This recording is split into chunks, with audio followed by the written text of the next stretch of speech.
Does Chi-Chi the boy have the brains of glue? How would we know? He's unlike every he, she, and who.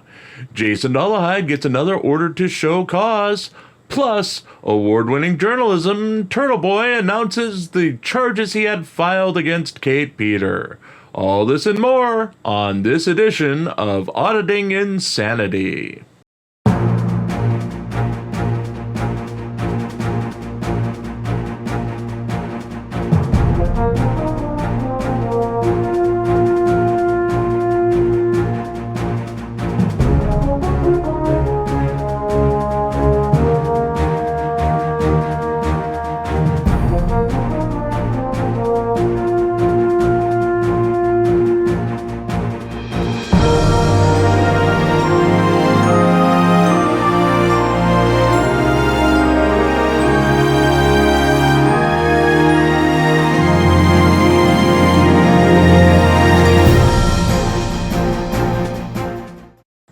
Good afternoon and welcome to another edition of the Auditing Insanity Newscast brought to you by ReallyCoolNews.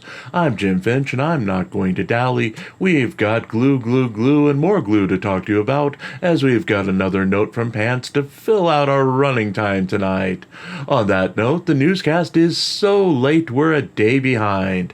I'm filled with great and late is something we hate, so let's focus on Dollarhide ordered to show cause again. In the NeverEnding Case of Jason Dollarhide versus various Oklahoma defendants, Judge Patrick R. Wyrick ordered on Thursday Dollarhide to show cause as to why the case should not be dismissed without prejudice in its entirety by September 5, 2024. This is a weird case as it had been without activity since last summer until being revived this spring with an order that granted leave to file an amended complaint. A deadline was then set for April 30th, 2024 for the amended complaint, which was never filed. In May, the court ordered Dollarhide to show cause as to why the vast majority of the defendants shouldn't be removed from the case. Dollarhide's attorney responded that he wouldn't object to all the defendants, except for Dennis Dickens and the Oklahoma Department of Safety, be removed from the case. He then said he'd file an amended complaint against the remaining defendants, but never did. Dollarhide is seeking $250 million from the defendants from an incident with police in 2022 at an Oklahoma park. In more Dollarhide news, VineLink confirmed that Jason Dollarhide is currently serving two 15-year sentences for assault and battery with a dangerous weapon. He is listed as being a current occupant of the Cleveland County Jail backlog facility. Dollarhide, whose cause had previously been championed by Jose Chile Castro, but hasn't been mentioned since DeCastro got out of jail himself, still faces the following charges: resisting executive order, reckless driving, failure to stop at a stop sign, failure to yield to emergency vehicle, failure to signal on turning, failure to keep right, child neglect, assault on a police officer, domestic assault and battery in presence of minor, assault and battery of police officer, domestic assault and battery, and protective order violation. Finally, Dollarhide's wife Heather also made the news as the Oklahoma court website has updated and her full range of charges has been revealed. She is apparently being held in a drug treatment facility. She currently faces a charge of unauthorized use of a vehicle from February of this year, 2 counts of bail jumping from January of this year, charges of trespassing after being forbidden, and obstructing an officer from June of last year, and finally leaving the scene of an accident involving damage from December of 2022.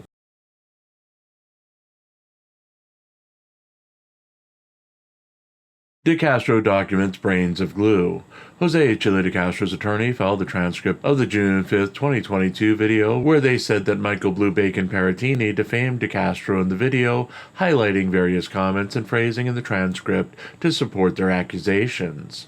One problem for DeCastro comes in the fact that there isn't a video put out by Paratini on that date, and the one that they're claiming as evidence of defamation stretches the limits of on or about the June 5th date while misstating what Paratini said in the video. The video is from May 6, 2022, on a live stream where Paratini was answering questions from the audience. DeCastro's main selling point, that Paratini believed that DeCastro had brains of glue. Paratini was answering a super chat question from Mark Jones asking if it was possible if DeCastro's brain could be turning to goo. Paratini replied, "I think there are a lot of things that might be turning his brain into glue, assuming his brain is being turned into glue." Paratini mistakenly changed the word goo to glue while giving a glib answer to the question. Immediately following the question, he indicated that he was going back into serious mode, indicating that his previous response was in jest. DeCastro got some good news on Thursday, as Judge Daniel J. Albergetz gave him an extension in the refiling of his Ironton, Ohio-based lawsuit in Nevada, as the judge granted him more time to serve defendants. Minute order in chambers of the Honorable Magistrate Judge Daniel J. Albergetz on August 22, 2024. Re-11 motion for extension of time to complete service. Plaintiff moves to extend the service deadline to October 23, 2024. He explains that, shortly after he filed the complaint, he was incarcerated and later exonerated on appeal. The court finds that plaintiff has demonstrated good cause and grants his motion. While DeCastro is granted the time to serve the defendants in the case, it is unclear if the case will ever go to trial, as his previous attempt at the same lawsuit was recently dismissed with prejudice and reaffirmed by an appeals court. Though not all was good in DeCastro's world, as on Wednesday, Judge Andrew Gordon dismissed defendant Sitco from DeCastro's lawsuit against the Las Vegas Metro Police Department for lack of service. Order on April 5, 2024, plaintiff Jose DeCastro was advised by the court that his claims against defendant Sitco would be dismissed without prejudice unless by May 5, 2024, DeCastro either filed proper proof of service or showed good cause why such service was not timely made.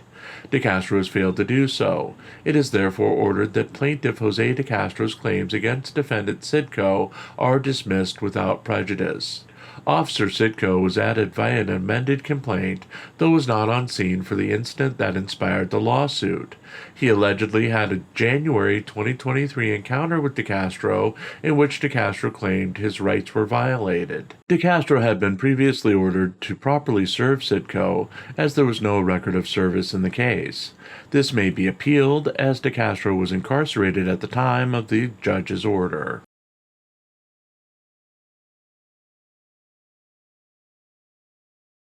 Turtleboy claims Kate Peter charged again. Turtleboy Aiden Kearney made headlines on Wednesday as he announced that Kate Peter had again been charged with felony witness intimidation, leaving out his involvement in the case and his potential biases in his reporting in his announcement, which leads us to report on our own biases before we start the column. Really Cool News began as a daily update on Kate Peter's Masshole Troll Mafia Chili DeCastro forum. At one point we were approached about becoming part of Kate's group, but turned down the opportunity to remain independent, since we had an existing website that we were focusing on. We haven't directly spoken to our recollection to Kate in over a year, but claims of bias could be made as we got our start in her forums, and we've spoken in the past on various issues. See Potential bias declared. Please judge the story and my reporting on that bias as you read through it. On Thursday, Aiden Turtleboy Kearney ran a Twitter post that Kate Peter was charged in Dedham, Massachusetts District Court with 2 more counts of felony witness intimidation. Kearney's wording of his tweet implied that the action was a new arrest and that things were happening in the case. It was a new indictment, yes, but no arrest was made as far as the record shows, and the incident happened on July 11, 2024. The only incident we found that corresponds to that date was an incident on July 11, where Peter was at a traffic light outside of the courthouse while Kearney was attending a hearing, and Peter flipped off the crowd after taunts were made at her. Neither Kearney or ex-girlfriend Lauren Murray, who have protective orders against her, were seen in the crowd, and at the time, Kearney's restraining order was believed to be 30 feet, which would make it nearly impossible to violate Kearney's restraining order due to proximity issues. Kearney or Murray would have had to file charges against Peter, as police were not on the scene, nor did Peter linger. Later in the summer, Kearney would attempt to file charges against Peter for simply standing near a police officer while Kearney walked up to the officer at a protest outside of Karen Reed's second-to-last hearing in her murder trial. The cop explained that it didn't work that way, and Kearney did not get an indictment on Peter for the incident, as of yet. Kearney's claims that multiple courts are considering revoking Peter's bail or bond seem to be just that at this time, as there's no reflection of any of this when you look up her cases in Massachusetts court system website. As an award-winning journalist, Kearney reported the news. His own past history with Peter was left out, along with the fact that he was the reporting figure and directly involved in the indictment. Peter is set to be arraigned for the new charges on October 1st, 2024.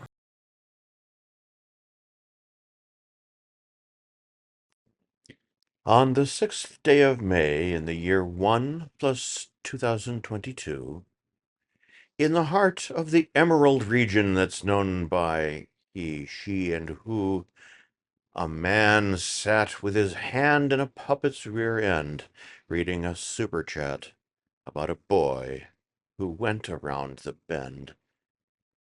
The super chat asked if the boy had brains of glue. Brains of glue? Asked the man. Why, I might agree with you. Not that I'd be silly and think it's true, but that boy might indeed seem to have brains of glue. The boy liked to fight, wrestle, it's true. Headgear was for sissies, he'd claim, but that was after a beating or two. He never acted right at any time that anyone knew. Since his brains received lots of beatings, and might explain a thing or two about how the brains might have become glue.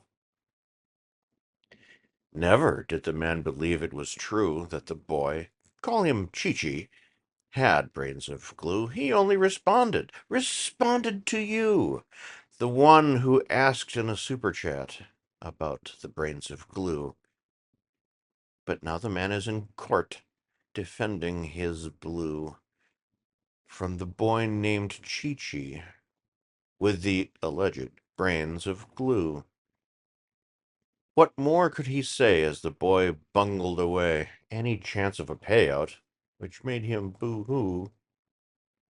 Because getting facts straight is important to me and to you, and every him, her, and who, that you never go on attack with questionable facts when you, too, have brains of glue. And on this day in August, with the brains not of glue, did the boy Chi-Chi tell an untrue about a man who answered a question about brains of glue, and maybe one day proved to us all that what the man said was true. Chi-Chi, the boy, really did have brains of glue.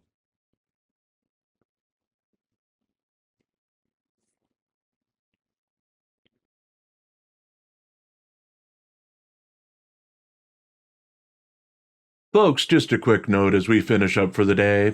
As most of you know, I work nearly 16 hours a day between the paper, the newscasts, and the watch party. Try as I might, I'm not up to things beyond those news stories I'm reporting on. For example, it came to my attention that someone was trashing me on an obscure channel, and his words may have upset some folks. I am not upset about it, because this is what the person does. He can't help himself, he'll never change, and he's not worth the time to be part of my world. Words have power, but his words have no power over me because I don't listen to him. I haven't thought about this person until I was told his most recent comments the other day, and frankly, it's literally not worth giving any more time to. Please don't act on my behalf, just let the person alone. Let him fade away. He has no value to society, he has no value to this world, and giving him any attention is a mistake. As far as me, I put out the paper, I do a newscast, I do a watch party, and we do all-star panels. If you'd like to do something on my behalf, please show up and see what we're doing on this channel. I'm working my ass off, and I hate to see my actual work and things that have consequence be ignored because asshole was being asshole again in his chat. He doesn't matter. Stop giving him an audience. That said, I'm not part of any truce. I'm not part of any deal. I'm not part of any group anymore. No one speaks for me but me. Period. And me is saying, let this person fade away. He's not worth your time. He's not worth my time. He's not worth outrage. He's just a vindictive little man looking for attention. He will never change. He will never learn. And giving him a moment to your time is a mistake. And that's what I have to say for tonight. Please have a wonderful evening, and we'll see you for the live on Sunday.